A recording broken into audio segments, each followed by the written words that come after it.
Good morning, everyone, and welcome to this morning's webinar on criminal justice, focusing on racial disparities in the criminal justice system. This is the first installment in a new four-part webinar series presented by the Midwestern Legislative Conference's Forum on Social Justice. My name is Mike McCabe, and I am the director of the CSG Midwestern office. One of our roles here at the Council of State Governments is to provide staff support to the Midwestern Legislative Conference and its standing committees and other entities, including the MLC Forum on Social Justice. On behalf of CSG and the entire Midwestern Legislative Conference, it's a pleasure to welcome all of you here this morning. Before we get started, let's briefly review just a couple of items. First of all, as a reminder, today's webinar is being recorded, and a copy of the recording will be made available on the CSG Midwest website. Second, we ask that you please mute your audio to help reduce background noise. And third, we hope that this will be an interactive session, so please be ready to participate in the discussion or ask questions following our guest presentations. You are certainly also welcome and encouraged to use the Zoom chat to ask questions or to share comments at any time. We are fortunate to be joined this morning by several outstanding guest experts, and you're going to hear from them in just a moment. We are also going to be joined a little bit later in midstream by Illinois Senator L.G. Sims, who is planning to serve as our moderator for this event this morning. He has been called away to another commitment just briefly, but will be rejoining us shortly. So in the meantime, I'm going to pinch hit for Senator Sims and get us started here this morning. First, just a word or two about the Forum on Social Justice. By way of background, the MLC Forum on Social Justice was established by the Midwestern Legislative Conference Executive Committee to provide a new standing forum and opportunities for Midwestern legislators to discuss a wide range of social justice issues, including economic equity, systemic racism and discrimination, racial disparities in public health, education and corrections, police reform, voting rights, and more. Forum members will gather information on state and provincial efforts to address social justice issues, identify best practices, and develop recommendations for consideration by the Midwestern Legislative Conference as appropriate. The forum will also seek to provide professional development training opportunities for Midwestern legislators on topics such as implicit bias or how to talk about race, and strategies for bridging racial divides, among others. The forum will be open to membership and participation by all interested Midwestern legislators, and its leaders and governing board will eventually be determined by the participants themselves. In the meantime, the forum's first steps are being guided by a steering committee that includes legislators from across the region. Today's webinar, Examining Racial Disparities in the Criminal Justice System, is the first in a four-part series of virtual events focusing on some of the key social justice issues previously identified by the forum's steering committee as high priority subjects. Future installments in this series will explore inequities in education, racial disparities in public health, and police reform. Please note that following our guest presentations this morning, we will set aside the remainder of our time for what I hope will be an informative conversation among all participants. So please be prepared to jump in with your questions, comments, and observations when we open the floor for discussion. So without further ado, we'll get started with our first guest speaker. Our first speaker this morning is Dr. Jessica Saunders, who serves as Director of Research in CSG's Justice Center. Dr. Saunders has more than 20 years of experience supporting effective and equitable criminal justice administration through rigorous research, including identifying best practices and addressing systemic racial bias. Her research spans the criminal justice system continuum from school-based delinquency, preventive interventions to reentry, and system-wide performance metrics. She has been a principal or co-principal investigator on over $25 million in competitive research grants and contracts, and has published over 50 scientific articles, books, and technical reports. Prior to joining the CSG Justice Center, she was a policy researcher at RAND Corporation and an assistant professor at Arizona State University. Jessica received her PhD in criminal justice from John Jay College of Criminal Justice. She's here today to present an overview of the causes and consequences of racial disparities in the justice system, and we're so grateful to have her with us. Welcome, Jessica. So much for that wonderful introduction. I am going to share my screen now so that we can get started. If I can figure it out. Did I get it? All right. So, okay. So I'm going to first start with something that is not going to surprise anyone. We all know that there are pervasive and pronounced disparities in our criminal justice system. And so today we're going to talk about the size and the scope of those disparities. In 1954, there were 100,000 Black men in prison, whereas there are almost 900,000 today. 1 in 3 can expect to go to prison in his lifetime, compared to 1 in 6 Hispanic men. Compare that to 1 in 17 white men. So today we're going to talk about the data, how we measure disparity, and what we know and don't know. Then we're going to discuss the causes and consequences of these disparities. I don't think it's going to surprise anyone to learn that the causes precede the criminal justice system and involvement.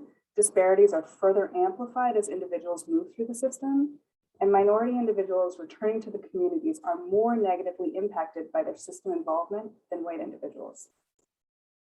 The causes of such disparity are varied and can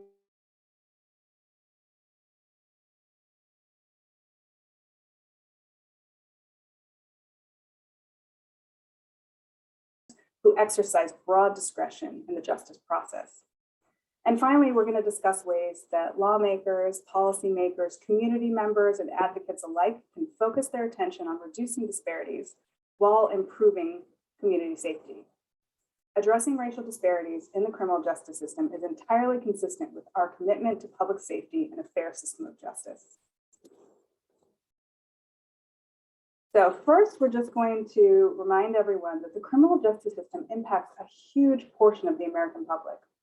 In fact, if you put together all of the various ways that we imprison or confine individuals, about 1 in 165 people are incarcerated or detained. That has massive consequences for individuals, their families, and the effects ripple into communities. However, I'm always going to start with data because I'm a nerd, and these limitations are really important to remember as we consider all of the different evidence. Unfortunately, the recording of race and ethnicity is inconsistent at best. Data rarely disentangles race from ethnicity, and as a result, we know relatively little about the aggregate experiences of ethnic minorities.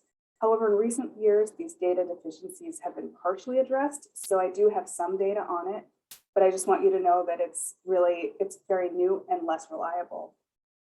Another important thing to remember is who's recording race and ethnicity.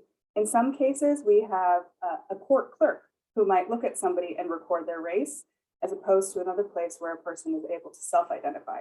These actually cause large inconsistencies, and we have to remember that.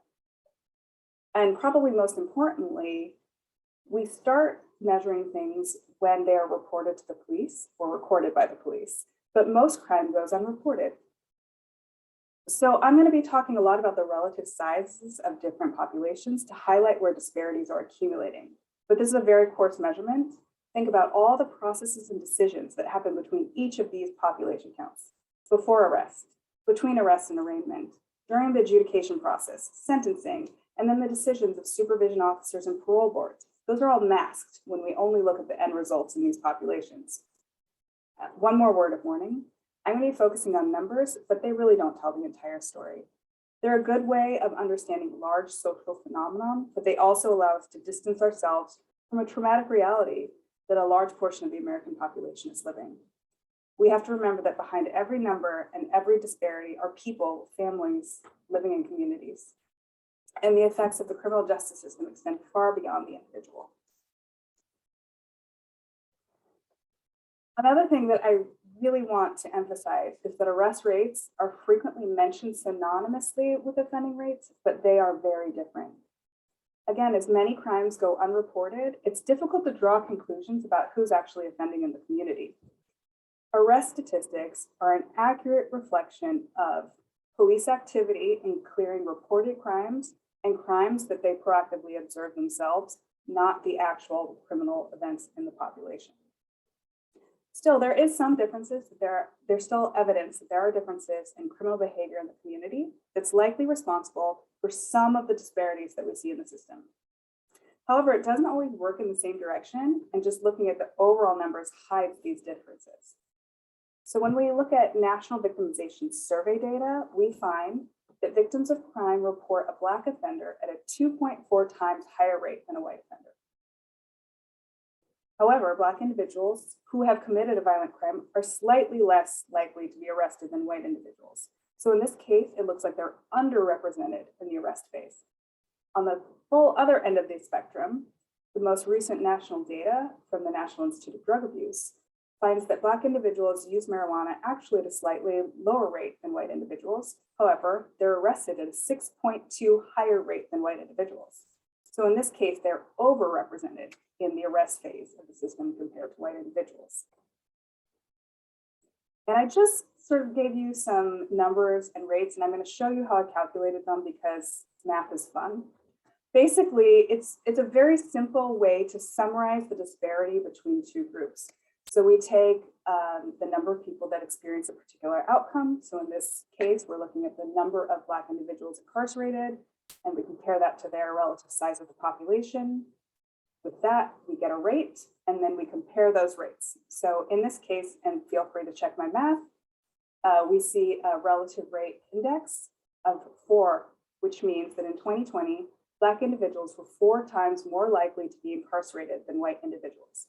So anytime you see that RRI over 1, that means there's disproportionality.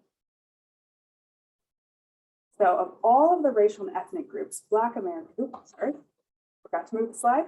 Black Americans are experiencing the most punitive outcomes. And we see that these disparities grow as system involvement increases. So whereas there is only I can hardly read this, 2.3 times higher arrest rate, they're incarcerated at a 4.8 times higher rate. Now compare that to the Hispanic population, which is roughly equal to the white population, which in their criminal justice system populations, however, they actually perpetrate crime at a lower rate than white Americans. So whereas we don't see disparities in those populations, we know they're happening because they're perpetrating crime at a slightly lower rate. We have only recently begun to really track outcomes with the American Indian population, but we see here that the disparities are quite stark. They are imprisoned at a rate that is 3.6 times higher than white Americans. So now we're going to look at some data that is specific to the Midwest. So we see, we're going to do that in a minute, sorry. I did want to give you a little bit of positive news here. We have seen some reductions in disparities in the last 2 decades. Between 2000 and 2016, the rates in which adults were under correctional control narrowed across all of the 4 major criminal justice populations. And you can see that they're lowest among the probation populations and highest among the prison population. Now, what is responsible for that reduction? Researchers have concluded that it's mainly changes in drug offenses and the way that we aggressively go after possession, sale, and sales. But we also know that there have been changes in criminal behavior. And actually, the disparities, if they tracked what was happening in the community, should have shrank even more. So we saw a reduction in the offending rates in the Black population. It's about 3% per year over 16 years. That's quite a large reduction in criminal behavior. However, longer sentences at the back end reduce the reduction, if that makes sense. It should have been reduced more, but because sentence lengths grew in the Black population, that reduction wasn't quite as great. So it's mixed, like that's not necessarily great news, but disparities are shrinking. So now if we look just within the Midwest, we see that disparities across all of these populations are higher than the national average, except in two places, in Indiana and jail, and I believe it is North Dakota and parole. We can see here that in Illinois, Black individuals are on parole at a rate that is 8 times higher than the white population. We also see a lot of not reported. I got these statistics from the federal government that collects them, and not all of the states are consistently submitting that data, which makes comparisons really challenging. We're also seeing pretty acute disparities with the American Indian populations in the Midwest. For example, in Minnesota, we're seeing that American Indian individuals are imprisoned at a rate that is 16.6 times higher than white individuals. It's pretty stark. So now we're going to move on to the causes of these disparities. And as I'm sure you know, they are very complex and they're deeply rooted. And I'm so thrilled to hear that some of the subsequent discussions are going to be on public health and education, because these are huge keys to why we are seeing so many disparities in the criminal justice system. We see huge, stark disparities that are moving up. So they start in the community, these disparities. Neighborhood is so very, very important. And I don't know how to really emphasize this enough. But our local neighborhoods are really, really influential in our behavior and our opportunities. So there is an index that is a composite metric across a lot of different conditions.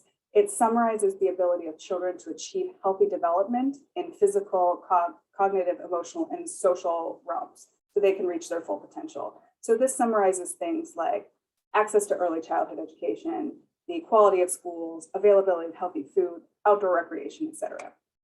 And what we see is there's just a stark difference in what children are experiencing. In these very low opportunity neighborhoods, half of Black youth are living in them, a third of Hispanic youth, and a third of American Indian youth. Compare that to these very high opportunity neighborhoods, which are characterized much more by white youth and Asian Pacific Islander youth. And the differences between these are huge. There's a 7-year difference in average life expectancy for children who are born into these different communities.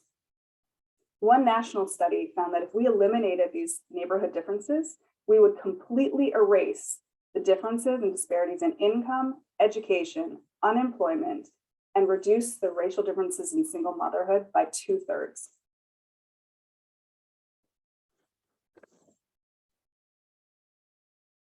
These communities then shape how we experience the criminal justice system.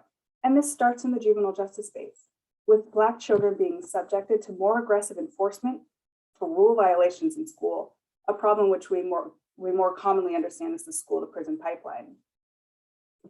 In communities that are well-resourced, we generally treat behavioral issues outside of the juvenile justice system. However, in a less well-resourced neighborhood, the juvenile justice system becomes the system that takes over when there are behavioral problems, and they can find Black youth at a rate that is over 4 times higher than white youth.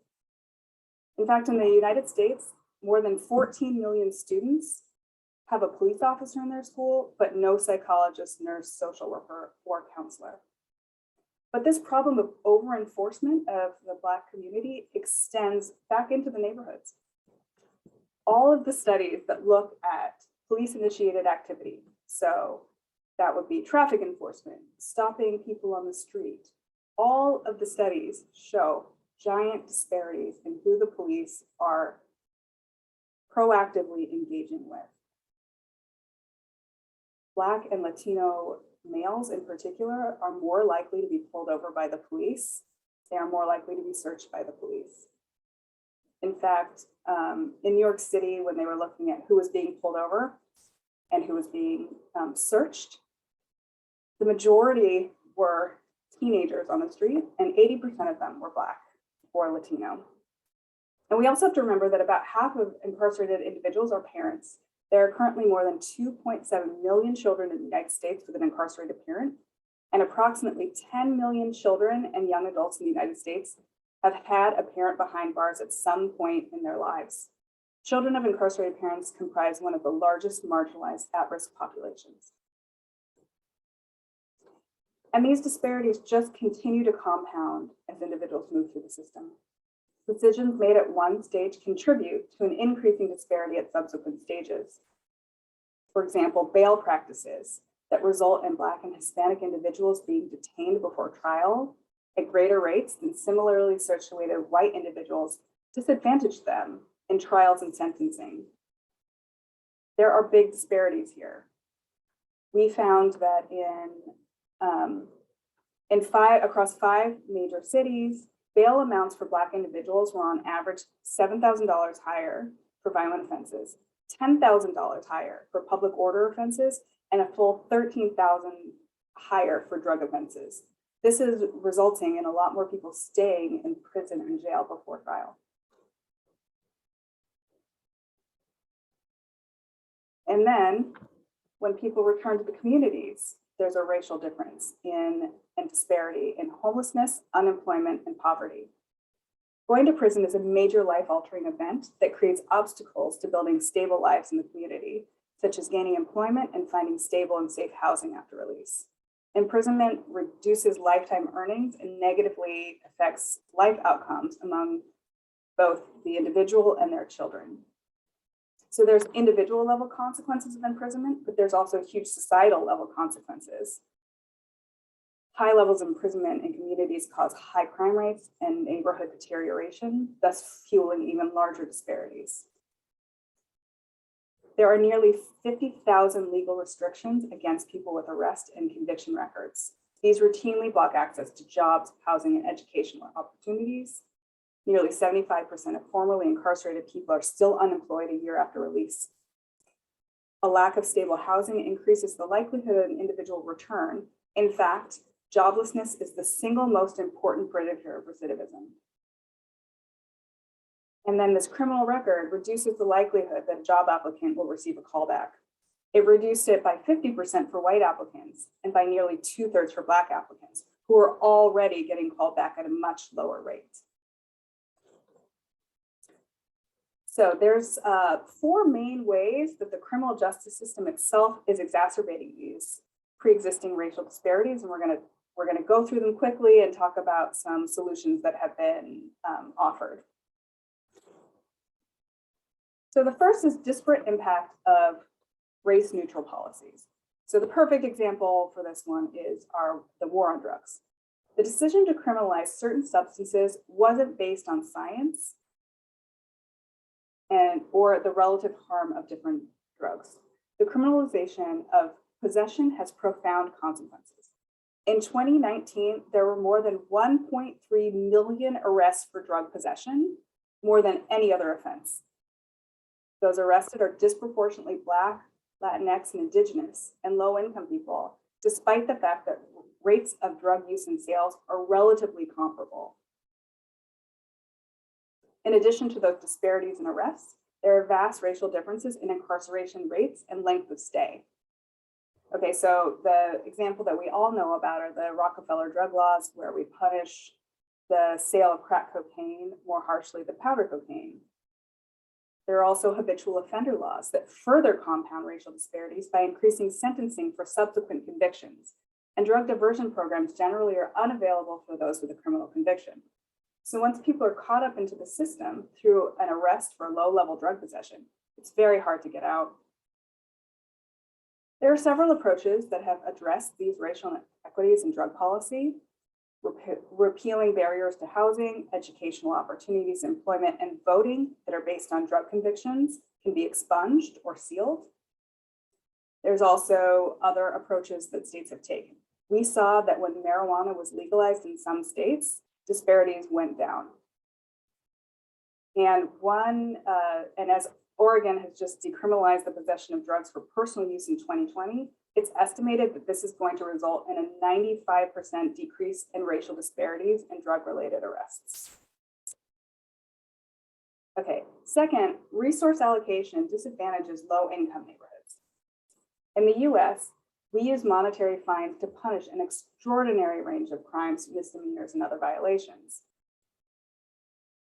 Across the country, governments are imposing fines defendants cannot afford, resulting in incarceration for failing to pay those fines.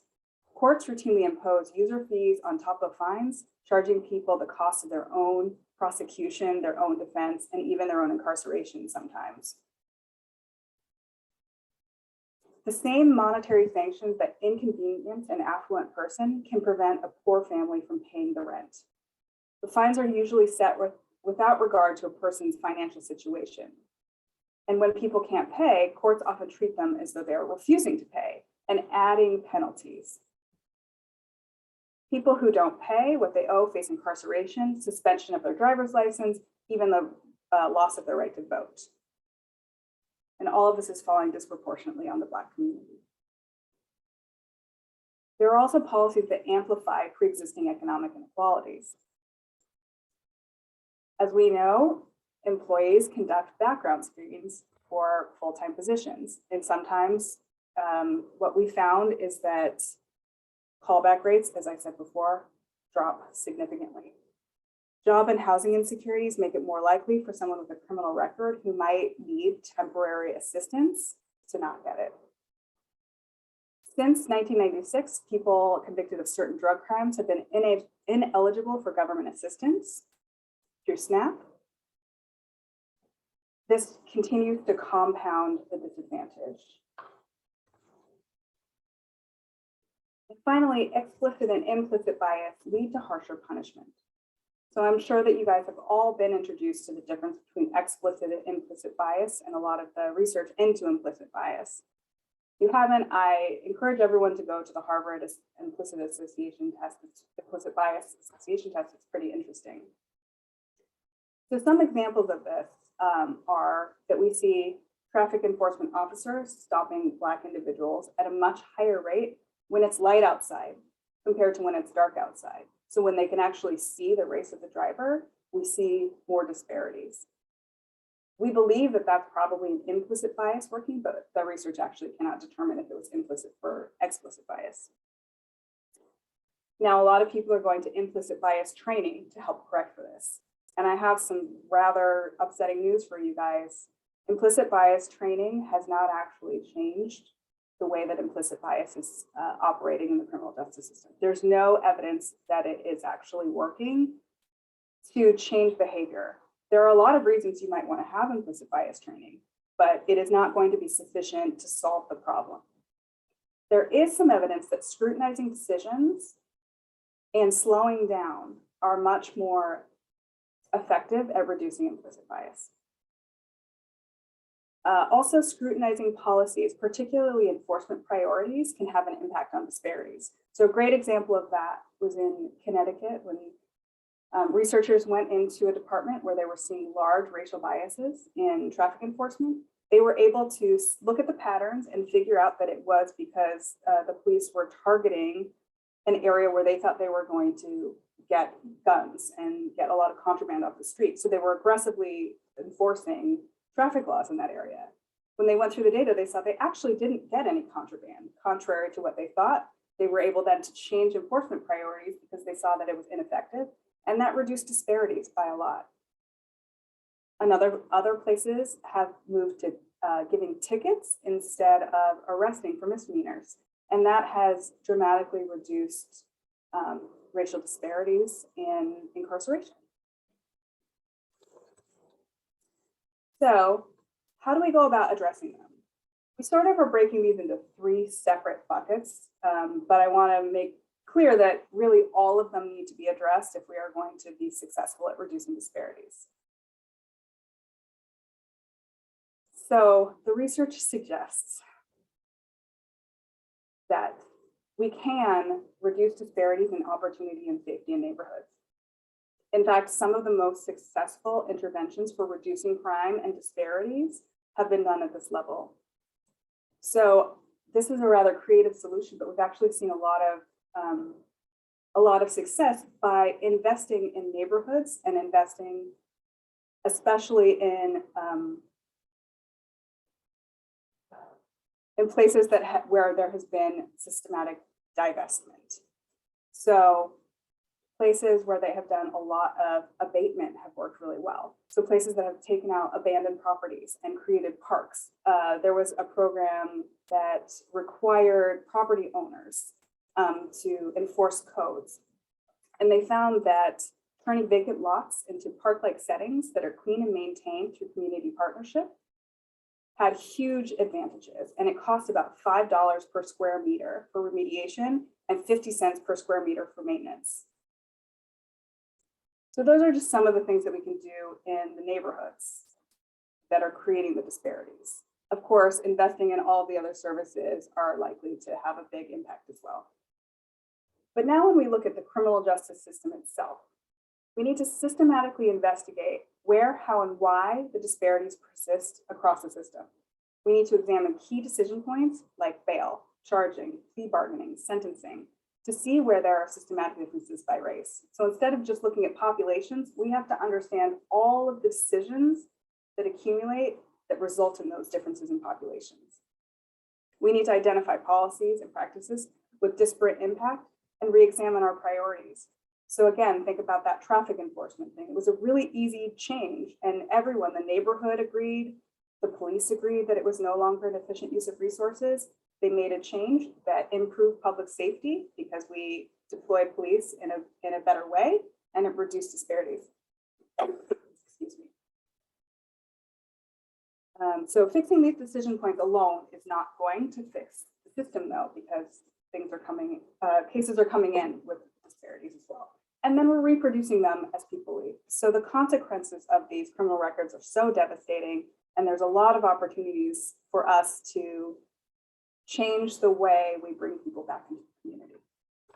Okay, so this is what I recommend, and this is how we're working at the Justice Center, and we're happy to talk about how we do all this. But the first step is to really understand how cases entering the system look differently across race and ethnicity. So you have to acknowledge the disparities that are coming into your system, figure out whether those are warranted, right? Is it reflective of behavior in the community, or is it really reflective of enforcement priorities or policing? And we need to think about that and deal with that a little bit separately. Then once cases come into the system, how are they moving through the system? And we need to scrutinize really every single decision point.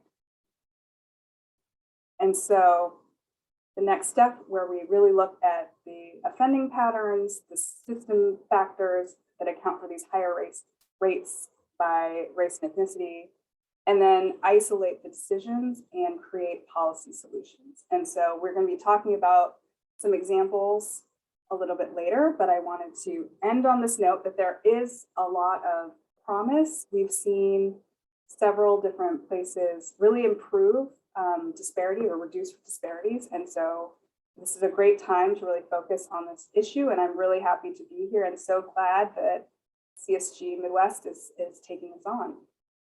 So thank you.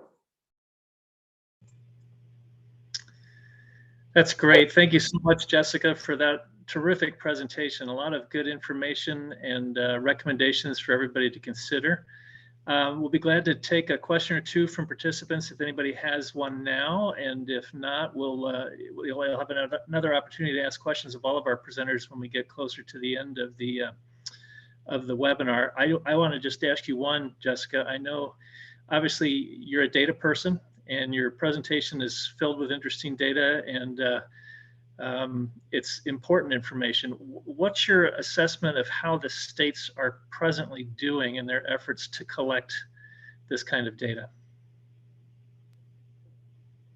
I think that so there's very different ways that we collect data. So there's some federal data collection efforts, and so those have gotten a lot better in the past few years. We've moved from just police reporting aggregate statistics to actually sending over all of their criminal incidents, which helps researchers and nerds like me go through this and provide you all of these boring statistics. Sorry. States, though, are also doing things on their own because every state codes things slightly differently. So it's super interesting when you look in one state, burglary is a violent crime. In another state, it's a property crime. So we also here at CSG always go to the state to use your data and the way that you use it. And then I know we're going to be talking about this, so I don't want to give everything away, but one of our huge initiatives right now called Justice Counts is one where we are actually going out and we're going to be collecting criminal justice system metrics from every single type of criminal justice system agency. And there's a large emphasis on racial equity for this project. And so we are going to be requesting data by race and ethnicity so that we can start tracing all of these decision points that I talked about that have been masked so far. So we are very close to having excellent data, and we're really looking forward to helping all the states provide it. That's great. That's good news. I see a question from Indiana Representative Ed Clear. Representative Clear. Thanks, Mike. Can you hear me? Yes. Jessica, thanks for your presentation. Two things I wanted to ask you to comment on. There was a Politico magazine article from several days ago that you may have seen under the heading Law and Order, and I'll just read the headline. This is Crack 2.0. The subhead was "The extension of a Trump-era order cracking down on fentanyl copycats is reigniting what advocates call another war on drugs." And the article goes on to talk about disproportionality and other related issues. So I wondered if you could comment on that, because basically, the article is observing or arguing that we're going backward with some of this recent policy around fentanyl and fentanyl analogs or copycats.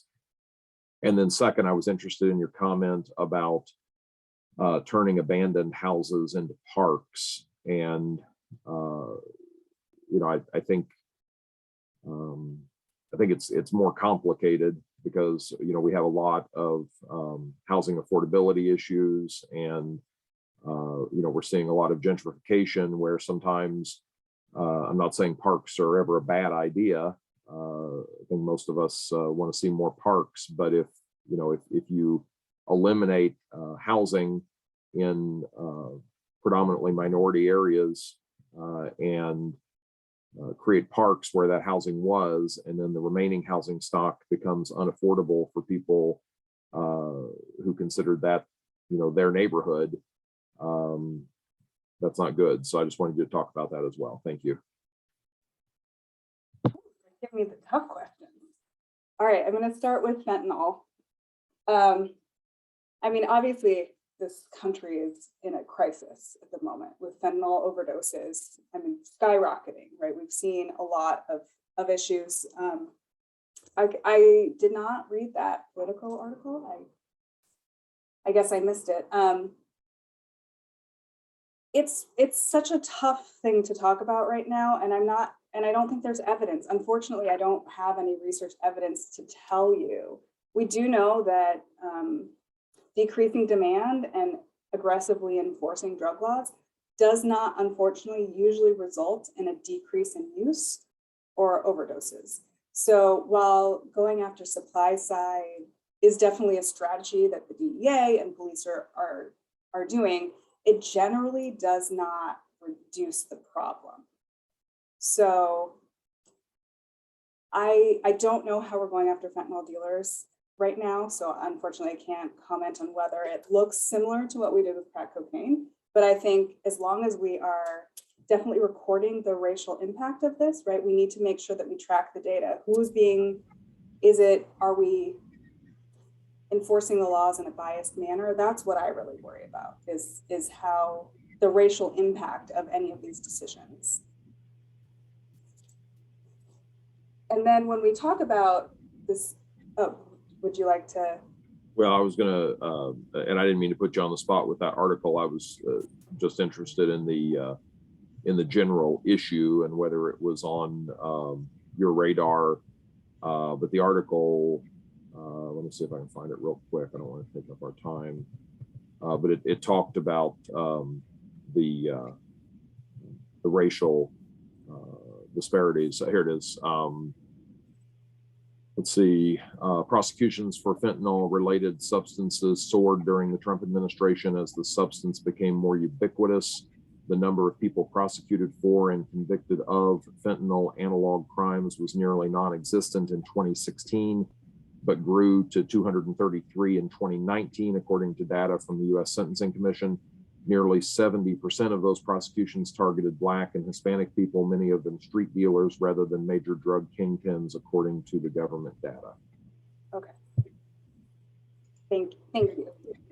I mean, So it's just not something to look at. Yeah, for sure. I mean, it's not surprising that we're seeing this growth because that tracks with the fentanyl use, right? It was not very common back in 2016, or as common back in 2016. I definitely heard a lot about it back then, but it wasn't hitting the streets the way it was. We do know that going after street dealers, again, is not it's not going to solve the problem. And so if there is a disparate impact, I actually don't know about use. I can look it up in the, I would love to get back to you. I want to look at, because CDC has been tracking it, so I can tell you whether or not that tracks with use. So if it tracks with use, then I don't think we need to be quite as worried about the racial impacts. But point is well taken. I'm going to look into that. When we talk about the park example, that actually there's a huge worry, concern about secondary effects of things like that with gentrification that has been seen. So you're absolutely right that is a concern. However, there are a lot of ways to protect against that that other communities have successfully done. So they have successfully done community beautification projects without experiencing the gentrification through strong community partnerships. And but yes, your point is well taken. It's not going to work everywhere. This is the kind of thing it worked in Philadelphia, right? There are empty buildings, but there was still plenty of housing, so it was okay to turn that empty lot into a park. So this is something that's going to have to be neighborhood specific. But I think the same concept still applies. Even if you're not turning an abandoned lot into a park, it's about the way it looks. And listen, I'm not a broken windows policing person. I'm not going to tell you that, but the concept behind it, the way something looks does change the way people behave. There's a ton of evidence that is true. That doesn't mean that we should do zero order policing and go after people for these small things. But what it does mean is that by improving the look and improving the neighborhood condition, you are actually indirectly reducing crime and the opportunity to commit crime. So I don't think it has to be a park, but graffiti removal has been actually really successful at reducing some of this disorder as well. Okay, great. I think we need to move on here in just a moment. We might have time for one more question. Senator Pappas, did you have a hand up? Nope. Okay. I'll hold my question. Okay, great. Jessica, thank you again so much for your presentation. We really appreciate it. And as I mentioned before, if others have questions for Jessica, you'll have another chance at the back end of the webinar. But at this point, let's move on to the next portion of the program. Next, I'm pleased to introduce Mr. Marshall Clement, who serves as Deputy Director of CSG's Justice Center. In that role, Marshall provides strategic leadership across the breadth of the CSG Justice Center's policy and programmatic work to increase public safety and strengthen communities. Previously, he served as the organization's director of the State Initiatives Division. Over a 13-year tenure at the Justice Center, Marshall led the growth and evolution of the Justice Reinvestment Initiative program, which assists policymakers seeking to reduce spending on corrections and reinvest savings in strategies that lower recidivism and increase public safety. As part of this process, he coordinated the work of a team of policy analysts and national experts to analyze corrections data and develop options for policymakers in 27 states. His findings have been used to inform policy initiatives that have enjoyed overwhelming bipartisan support. Marshall received his BA in public policy with honors from Brown University. And he's going to lead the next segment of this webinar, which will focus on strategies to advance racial equity in criminal justice. And he will introduce our other guest experts as we proceed. So thank you, Marshall, and welcome. Thank you, Mike. Really appreciate the opportunity to be here. Thanks to CSG Midwest for holding this forum on social justice. And thanks to Senator Sims for his leadership in making this happen. At the CSG Justice Center, we work with leaders across the country to make our systems of safety and justice work better for everyone. One of the Three goals our board has set for the Justice Center's work is to help states advance health, opportunity, and racial equity. We're thrilled to work with you all and to support this new forum. And it's timely, right? The public is paying attention to racial disparities in our justice system like never before.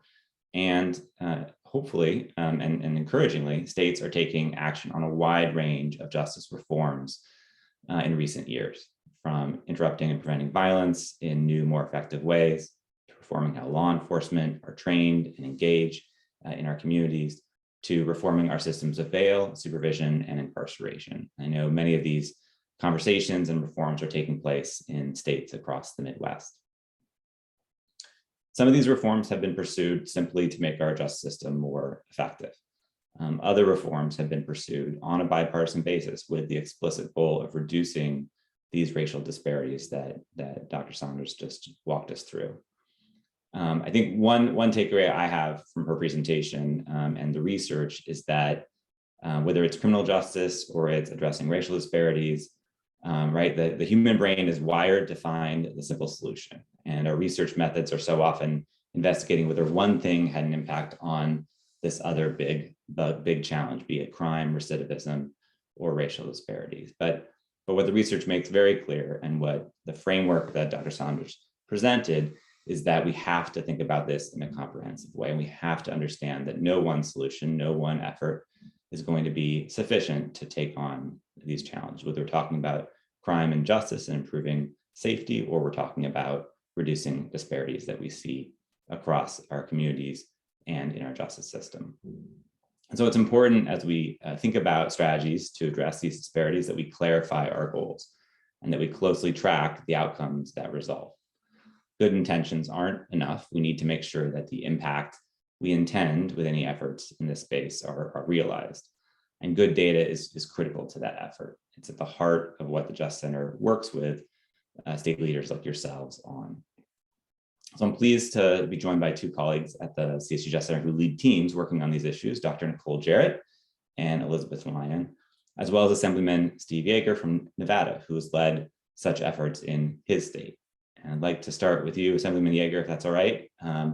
By a quick background, Assemblyman Yeager was elected in 2016 to the Nevada Assembly, serves as a Speaker Pro Tem and as the chair of the Judiciary Committee. And over the past 5 years, he has led his colleagues to develop comprehensive, data-driven reforms to Nevada's criminal justice system. Assemblyman Yeager, thanks for being with us. And I hope you could talk a bit about how you and your colleagues came to support these reforms that you've championed, to what extent the public's concern with inequities has fueled the legislature's interest in these issues. And these are tough issues. How have you found consensus in driving these reforms forward, given how challenging they are to navigate in the policymaking space?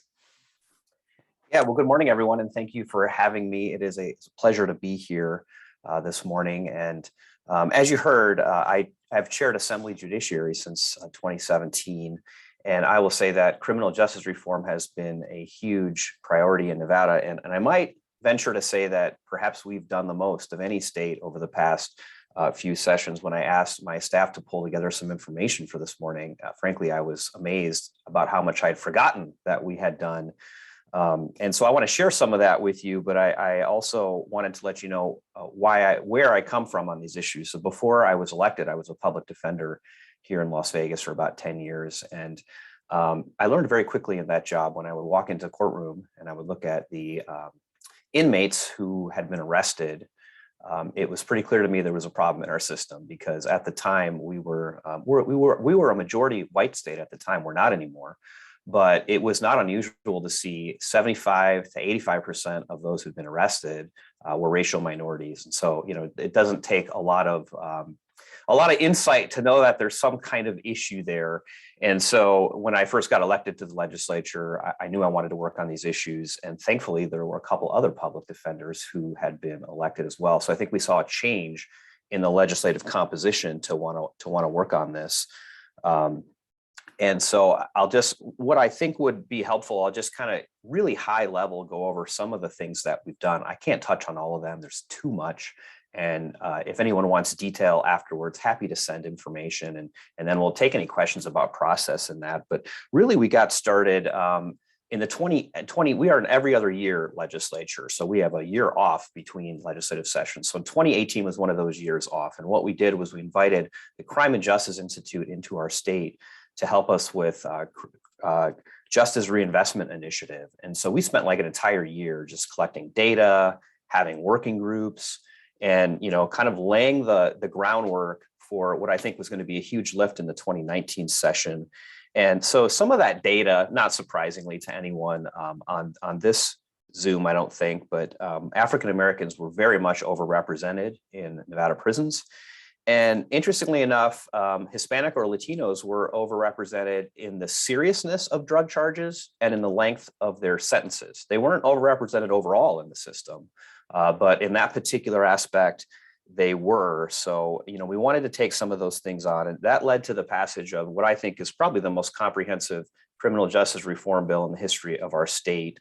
And it did tons of things. It's like 150, 200 pages long, but some of the things that touch on what we talked about today, we lessened some of the penalties for drug offenses. We had a very low threshold for trafficking. I mean, it was 4 grams of anything was trafficking in mandatory prison in our state. And so, giving more discretion, aligning drug sentences with the actual conduct. And then for lower level drug offenses, we had mandatory diversion. So you don't even go into the system. You sort of take an exit ramp before you get to the judge. And I think that helped, along with shortening probation terms, because what we learned in the data was longer probation terms don't result in more success. They usually result in more people going back to prison. So those are a couple of highlights that we did. That was a really heavy lift on that bill. And I'm proud to say in the end, we got bipartisan support. I mean, we did have a Democratic trifecta in 2019, which I think made this easier. But it was important that we get some of my colleagues from across the aisle, and ultimately we did that. So let me just hit a couple other things that we did that I think really go along with what Jessica talked about and sort of attacking racial disparities. One, we created a sentencing commission that is now the Department of Sentencing Policy. I know a lot of your states have these, but what this commission does, because being in the courtroom, I would always disturb that I'd have 2 different judges who would have somebody who is similarly situated, and one person would get probation, one person gets sent to prison for 5 years. And there's no way to explain that, right? As a public defender, you're trying to explain it to the family and the client, doesn't make sense. So the Sentencing Commission is going to sort of do a broad analysis of all these sort of different sentences that are handed out, where they're handed out, which courtrooms are handed out in, and they'll come up with more of a federal type scoring system so they can make a better recommendation to judges about what the sentence should actually be for this person. And in addition, that obviously sort of mitigates against whatever bias the judge might have when they look at that defendant being sentenced. So that work is still ongoing. It's a huge lift. Data is not great in our state. It's hard to get, but we have dedicated people and we funded them to actually do this work. As Jessica mentioned, we legalized cannabis here in the state. So that's had a huge impact. When I first started as a public defender more than a decade ago, I got really tired of seeing, especially young African Americans, in jail for possessing some small quantity of cannabis. So that doesn't happen anymore. And in addition, we made it very easy to seal your record if you have that kind of conviction so folks can move on. Just last session, we decriminalized jaywalking because we found that jaywalking was often a pretextual stop to be able to find something more in some of these communities that were over-policed. So jaywalking is no longer a criminal offense, it's a civil offense. And same with minor traffic infractions. They used to be criminal here, now they're civil. So we want to sort of eliminate that interaction with the police in communities that tend to be over-policed. We stopped suspending driver's licenses if you didn't pay your fines and fees, because that was a spiral that people would get into. And in addition, we refined fines and fees. We reformed that process. So as Jessica mentioned, there has to be some analysis for what someone can actually pay. And it's not just an indiscriminate amount, because we saw so many people going back into custody for not paying or just stuff that's not and shouldn't be criminal. We just did a bill last session and Jessica touched on this too. So I feel good because I feel like we've done a lot of the stuff you talked about for minor misdemeanors, mandatory citations. So you cannot arrest on these minor things anymore. And again, this sort of mitigates that bias. We got a lot of pushback on that, but I think we landed in a good place in the end.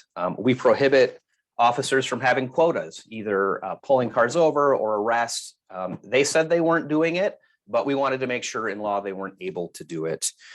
We place restrictions on no-knock warrants, which are the warrants where people are, busting down your door. We had some really bad incidents here. I know some of you in the other parts of the country have too, where officers went to the wrong house, broke down the door, and it resulted in somebody being killed. And by and large, those were racial minorities. So we made it much harder to get one of those. And on the policing side, which I know we're not strictly talking about that, but we have our police department set up an early warning system where if an officer is demonstrating bias, they can flag that, they can work on it. And if it continues to persist, that person will be moved out of that role into a place where they're not interacting with the public. We do train officers on implicit and explicit bias and cultural competency. And as Jessica said, I'm not sure that works, but I think, it was a good place to start.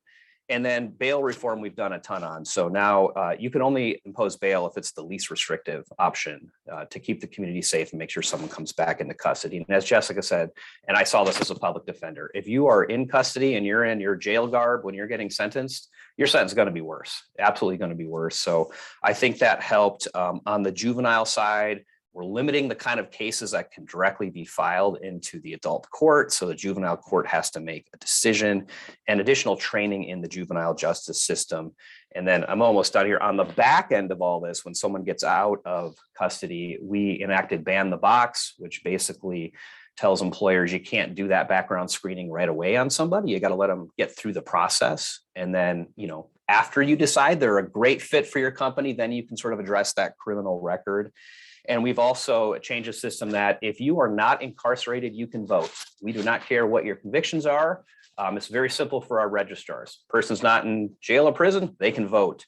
And, I'm not going to say that has a huge impact, but I think in terms of people re-entering and feeling like their voice is valued in society, that has had an impact.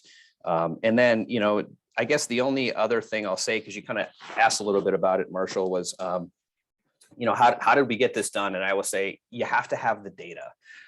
We know these things because we see it every day, but you have to show it to your colleagues. Data can be really tough to come by, especially in our state, but you need someone neutral on the outside, like the Justice Center, like the Crime and Justice Institute, to actually be able to show that data. Because when we tried these efforts early on, we'd always get, that's not really happening in the state. And, we'd get a lot of pushback from prosecutors and police, like that's not true. But when the data's there and it's in black and white, it's a lot harder for them to argue against. And so, I think you've got to have that piece of it, because we know it's happening, but we got to show it's happening. And then, obviously in your states, you need to get your other chamber and the governor on board as well. That's really important. It's a three-legged stool. And so I think you have to include them in this conversation as early as possible, especially if it's going to be a big comprehensive lift for the state. I mean, this work has to start as early as possible. And knowing that we don't have a lot of time, I'm going to end my comments there, but certainly would be happy to take any questions at the appropriate time. Thank you, Assemblyman. It's really incredible to hear you walk through just all the different ways in which Nevada has tackled these issues from every part of the criminal justice system, including when folks are reentering or reintegrating and face barriers that are having disparate impacts, as we talked about. If it's all right, I'm going to turn to Dr. Nicole Jarrett, and we'll have questions at the end, whose career spans public health and criminal justice, including directing research at the National Medical Association and community health policy at the Baltimore City Health Department. She joined the Justice Center over a decade ago and now leads the Justice Center's team working across the country to helping states and localities break the cycle of incarceration by improving reentry outcomes for youth and adults. As we heard earlier, racial disparities are accumulating as we look across the justice system, meaning that any policy that hinders opportunity based on past convictions is also thereby going to have a racially disparate impact. Dr. Jarrett, I'm hoping you can talk with us about this challenge and how states are asking you and your team to help them remove these barriers to successful reintegration. Sure, and thanks, Marshall, and it's a pleasure to be here. This is such an important discussion. And I wanted to start off talking about something that Dr. Saunders had mentioned earlier, and it was around the focus on youth. Indiana has recently passed meaningful juvenile justice reform.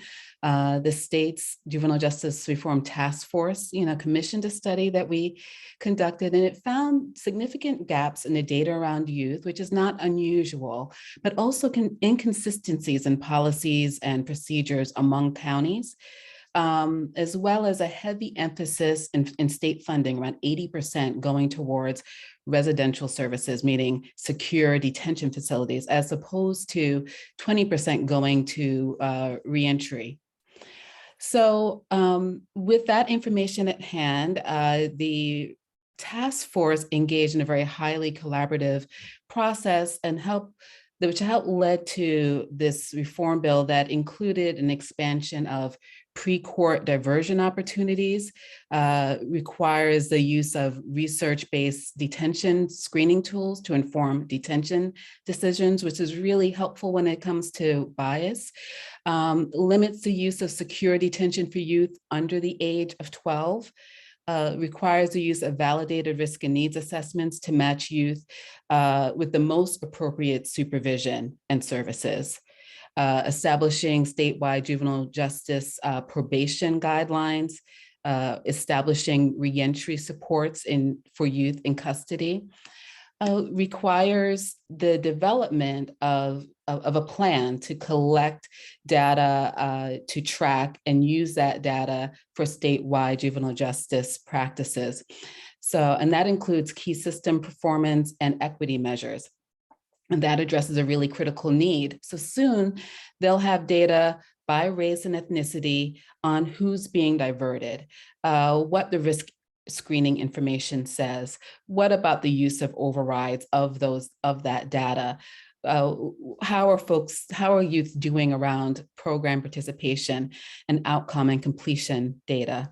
And that's just really critical. One of the significant barriers, I think, when it comes to our progress around race equity policies and procedures is just not knowing where we stand and believing that just doing good practices means that everyone's benefiting equitably. And so having that data will help them keep on track, we believe. So the next area is another area that Dr. Saunders mentioned, is around employment, and so critical for addressing racial disparities, especially in the space of reentry. So we know that if we are looking at trying to improve access to employment, a critical area to look is around occupational licensure. Nearly 1 in 4 jobs in the US require a government-issued license, yet many people with a record are prohibited from receiving occupational licenses or discouraged from seeking jobs in licensed fields. The good news is states are beginning to recognize the policies excluding qualified workers from the talent pool works against stated goals that they have around reentry, and also limits economic recovery. During the 2021 legislative session, 9 states and DC made significant progress in adopting laws that promote best practices, including Illinois and New Mexico and Ohio. Ohio has one of the most robust, comprehensive laws, the Fresh Start Act, which was passed last year. And it incorporates many of what we consider national best practices, such as including placing limits on the age of convictions that can be considered. So how far can you look back in terms of an offense when considering an applicant's application? They're putting limits on that. Prohibiting denial absent of a direct relationship between the conviction and the licensed activity, and providing robust procedural protections. Such as having a list of disqualifying offenses, and having that be made public. All too often, we see people participating in training programs, pre-release, post-release as part of their reentry work, only to find out they're not even eligible to get a license in that field. So having that information publicly available is important. The other piece is notifying a disqualified applicant on the specific grounds for why they're being refused a licensure. And then Ohio's law also ensures that it will be clear when they have the rights to administrative hearing and the earliest date that they can reapply. So that's just a key example of some great work in Ohio. We're working currently in a number of several states, but we do have a resource for policymakers on our website, and I will make that available in the chat. And what we've done is that we've identified 14 best practices that support fair chance licensing. And this includes creating detailed standards to ensure that all applicants are fairly considered in the full context of their past and current circumstances, and allowing workers to find out, again, whether their criminal history will result in a denial of license before investing time and money in pursuing necessary education and training. And so these state-by-state licensing maps is a good way to find out as a policymaker where your state is compared to the rest of the country, in the region, what the opportunities are for lawmaking. And so these are just two areas. I think they're just the tip of the iceberg when we talk about equity in our criminal justice system. Next month, I'm excited to say that we're launching a new initiative called Reentry 2030, in which we'll be calling on states to embrace a new vision for reentry, one that is human-centered, it's coordinated, different systems working together, transparent, emphasizing again the need for data, and equitable, and calling on states to make sure that they are committed to a place in which they are looking at equity in terms of access, quality, and outcomes. Again, I think there has been a lot of good work and a lot of progress made, but the opportunity to do more is there if we are just aware of whether disparities continue to persist. Thanks, Nicole. Appreciate. There's from the wide-ranging work and intensive work that Assemblyman Yeager, you referenced that Nevada's done, to some of the, I think, ready-made guides and policy lifts around fair chance licensing, to some of the juvenile justice work that our team's been involved with states like Indiana around. There's a wide range of actions that states are already taking, and that the Justice Center's helping states engage on to directly respond to these issues. I want to turn now to Elizabeth Lyon, who leads the Justice Center's team that focuses on state policymakers using data to improve safety and justice. She and her team have worked intensively in dozens of states, including many of yours, turning data and policy analysis and deep engagement with stakeholders and communities into the kinds of innovative and practical reforms that bipartisan support can be found around. Prior to joining the Justice Center, Elizabeth was the Director of Government Affairs and Public Policy at the State Bar of Michigan. Elizabeth, your team's been working with state leaders tackling a wide range of issues. But to what extent are policymakers finding common ground to tackle racial disparities in their justice system? You know, we've seen plenty of commissions and reports from task forces on these topics from states. But what are you hearing from policymakers that they need to make these reports and these kinds of data actionable? And how is the Justice Center responding to those needs? Yeah, happy Friday, everyone. Thank you, Marshall. Thank you, CSG Midwest. It's so great to be able to have this conversation amongst a close group of colleagues. I'm out in Alexandria, Virginia. The sun is shining, daffodils and crocuses are up. I hope spring is heading your way across the Midwest states. And I'm starting in a bit because I think one of the best ways to have this conversation is to be in conversation. It's coming to a meeting like this today and being able to tackle and look at the hard conversations. As Marshall mentioned, the Justice Reinvestment Initiative has been active in many of your states. I'm happy to say we're currently in Minnesota, we're in Kansas, Our colleagues from the Crime and Justice Institute are currently pursuing a policy package in Nebraska. The great state of Iowa is pursuing a justice reinvestment approach as well.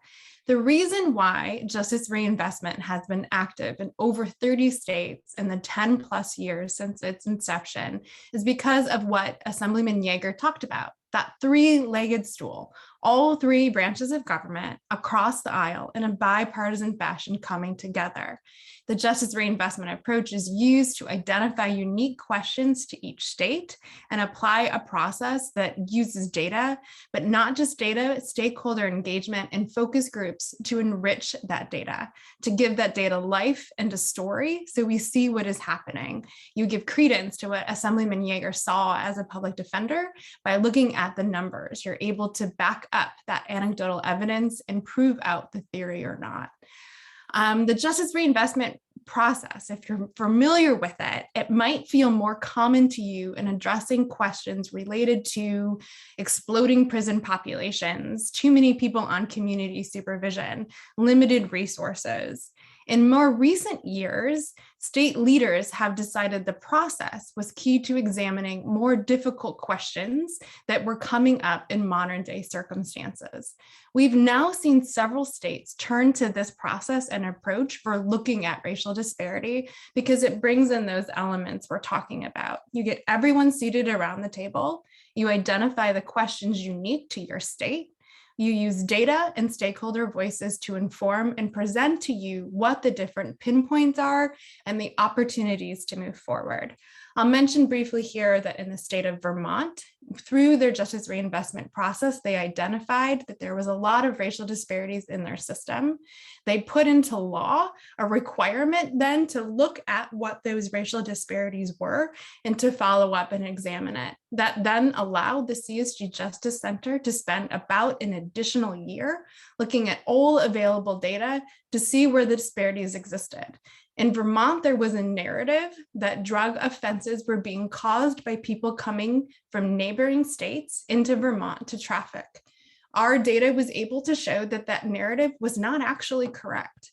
It was people who were from Vermont, living in Vermont, and actually seeing what those drug offenses were.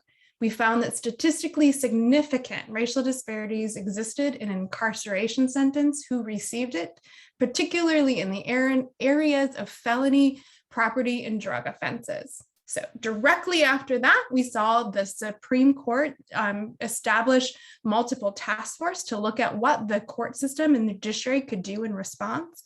We also saw the legislature taking up a look at their sentencing and what they were able to look at in those special points where we saw exactly where the racial disparities were happening.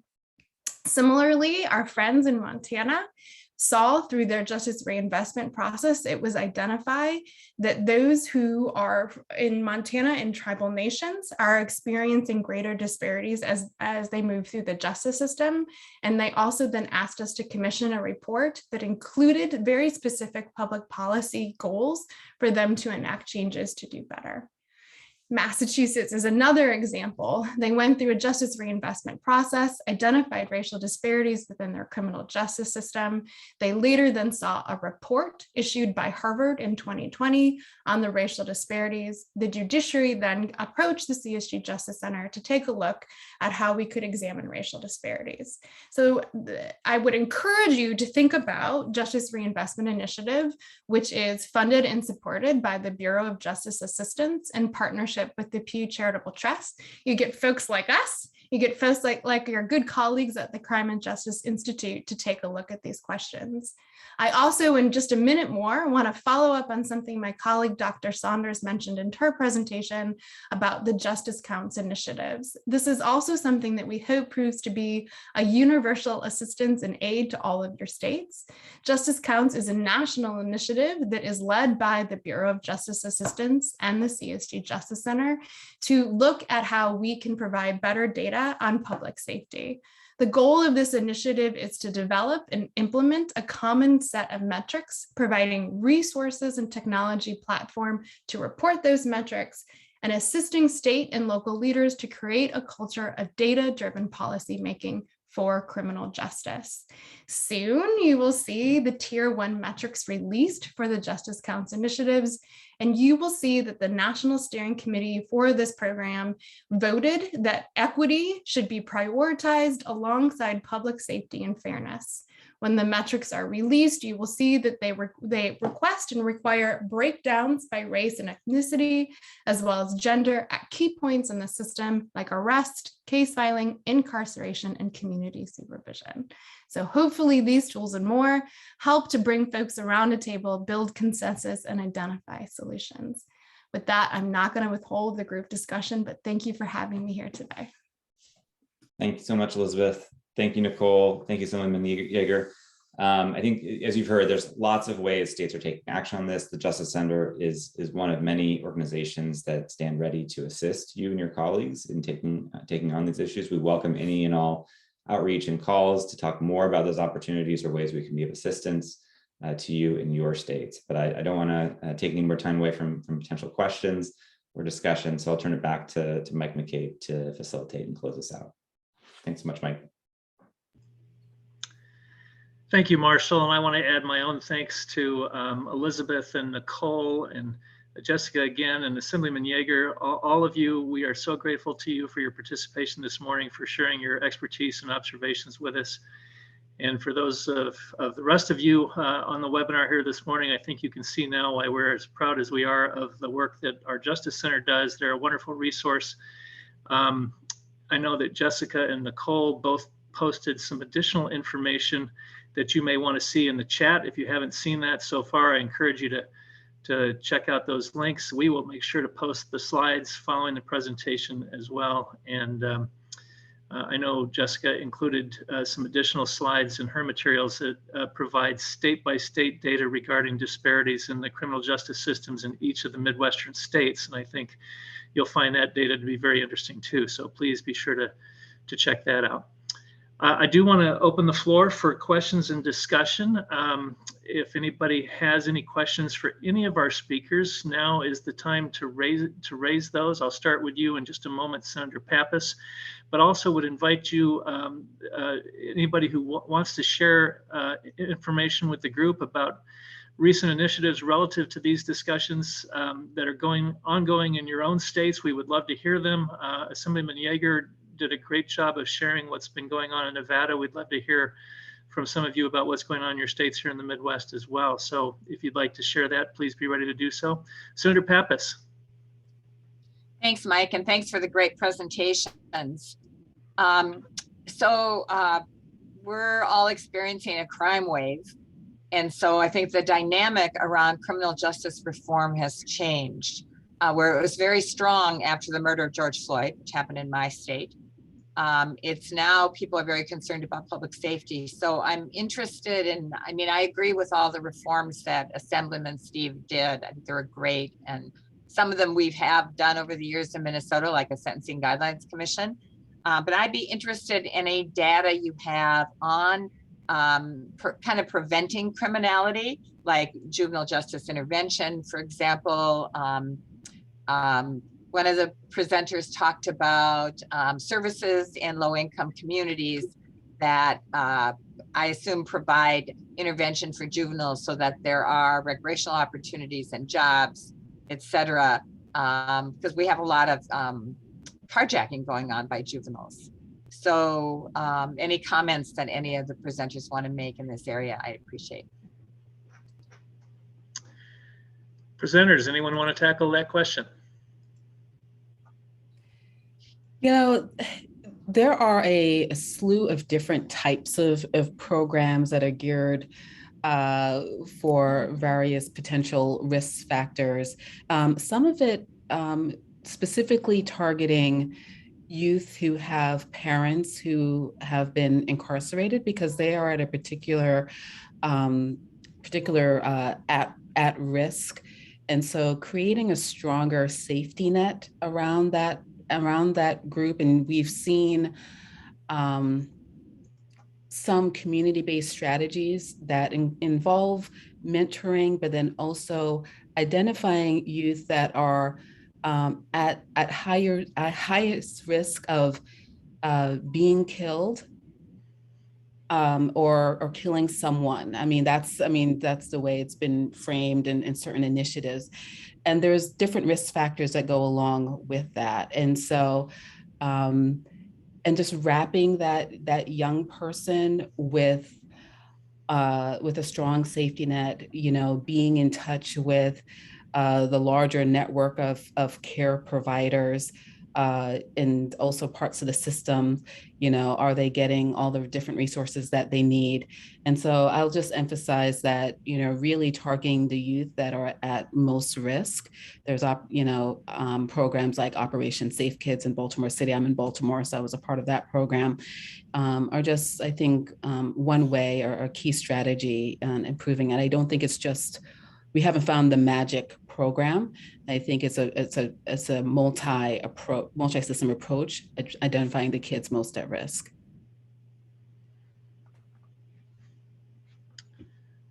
Great. Anybody else want to comment on that one? Yeah, if I can chime in quickly, I wanted to give just a little bit of nerd background, just a little bit about what we're seeing currently. So we're actually seeing a drop in most property crime and a drop in most violent crime, although we do know that gun violence is going up and homicide is going up. So it does seem to be a spike in some of the more serious crimes, and these are particularly acute in urban centers. Now, if we're going to talk about crime prevention, that is my jam. So you guys should all call me and we will be up all night talking about it. I was recently discussing this with a friend of mine, and my husband overheard it, and he'd just gone to this beekeeping class, and he made this analogy that it sounded like, you go to class and you learn about how to take care of the hive, and there's so much that has been done, but really every beekeeper does it a little differently. You're going to have different kind of bees. You're going to have different trees around with different kind of pollen, and therefore you're going to have very different outcomes. And the same is true for crime prevention. While we know a lot, and Nicole referenced several programs that we know work, they're not going to work everywhere because the bees are different and the community is different. And so what we know is they really have to be targeted towards the community and the risk factors. And so, unfortunately, I can't tell you these are 6 programs that are going to work in your community, but I can give you resources for where to find the ones that would match the risk factors in your community. And I'd be happy to follow up with anyone and talk about it. Great. Thanks so much, Jessica. Thanks, Jessica. Anybody else have questions for any of our presenters? Or if anybody would like to jump in and share any news of recent developments in their own states, we would certainly welcome that too. I am scanning. I don't see hands. If you could just wave or raise your hand, that would be great.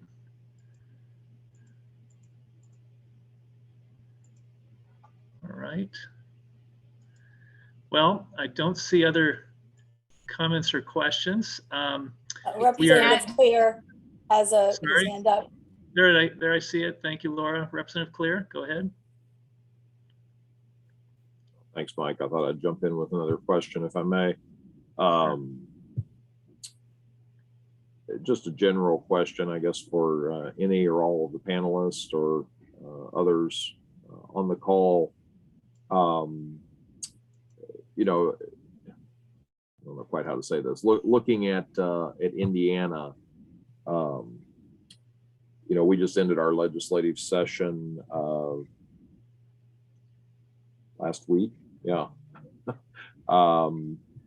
And, we dealt with a lot of legislation that was really going in the other direction, to put it delicately, in terms of recognizing disparity, disproportionality, equity issues. Some of those words have come up in the conversation this morning. So I guess my question is just generally, how do you think we change the conversation? How do you think we elevate some of these issues in the current political environment where there is active pushback against some of these discussions, or the way that these issues are being framed in our discussion today? Does that make sense?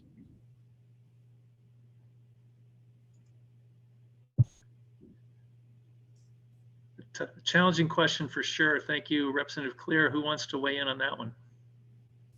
I can weigh in just quickly on it, if you don't mind. So, look, I think you got to find what is compelling to your audience, right? I mean, in Nevada, like the policies themselves were compelling to a lot of my colleagues, but we were able to bring in a lot of conservative voices to say, look, if you dislike expensive government programs that don't work, then you should very much dislike our criminal justice system. And so, putting the cost out there as well in a time when, states are doing better now, but for a while there, things were really dicey. So I would just say you're going to get pushback on sort of the tough on crime. And that's sort of, I sense that coming back now. So I think you've got to find other angles. You've got to find, government efficiency, government spending, economic development, workforce development, because, people are having trouble finding workers right now. And one of the reasons is because people have criminal records and they won't hire them. So I know that's not like a specific question, but just keep in mind, like, this doesn't just have to be sort of a left touchy-feely issue. There are a lot of compelling issues from across the political spectrum or compelling narratives that I think would work. And so it's a matter of knowing in your decision makers what's really going to impact them. And I think we had a lot of success bringing in those conservative voices in Nevada saying, look, this isn't really a Democrat-Republican issue. This is an efficiency issue. And so that was helpful here for what that's worth. Very helpful. Hear an observation from the arena. Thank you, Assemblyman Yeager. Others want to weigh in on that? I think certainly no. Sorry, go ahead. I was going to just briefly, I think, what we've seen, and whether it's racial disparities or it's rising violence or it is growth in our prison population over the years, what we've seen, I think, really be cut through that. And it still takes leadership across the branches, but identifying a problem everyone can agree we need to address. And then bringing everyone around the table and really looking at the data. And you heard from Jessica that some of the challenges that it's really heartening to see states begin to work on in terms of improving the accuracy and consistency in which data on race and ethnicity is better collected across the justice system, but then creating things like sentencing commissions or engaging groups like ours to be able to bring that data across those agencies together and to lead a conversation with policymakers about what are we actually seeing in the states, what's effective and what's not. I think that's what we've seen drive consensus around bipartisan reforms, like Assemblyman Yeager's talking about in Nevada, and we've worked with over 24 states to help drive those kinds of conversations and yield a set of reforms that address the problem and garner bipartisan support, because they've been developed through an inclusive process that has everyone around the table and follows the data. And I think the extent to which we can create more opportunities for conversations like that data can help lead and drive consensus, the more likely we're going to be able to have success in educating folks about the issues and coming up with solutions that work. Great, thanks, Marshall. We still have time for maybe one more question or comment if somebody wants to jump in. I don't want to cut anybody off. I'm going to look one more time for hands. I'm not seeing any. Have I missed anybody?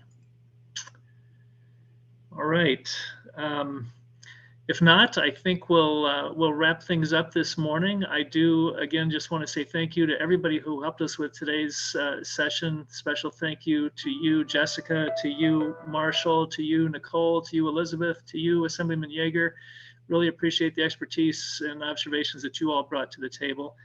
And for everyone else, you see on the final slide here, just a reminder that we have 3 more segments of this series scheduled. The next one will be held on Friday, April the 8th, with subsequent sessions on Friday, April the 29th and Friday, May the 13th. We will in turn be focusing our lens on inequities in education, racial disparities in public health, and then a return to criminal justice with an emphasis on police reform for the final session. And if you found today's discussion helpful or interesting or provocative, or hopefully all of the above, I hope you'll plan to join us on each of those 3 coming Fridays, and would certainly encourage the Midwesterners on the call to help us spread the word to your colleagues. We'd love to have more with us next time around, but thank you all for being with us today. We look forward to talking to you again soon, and have a good weekend, one and all.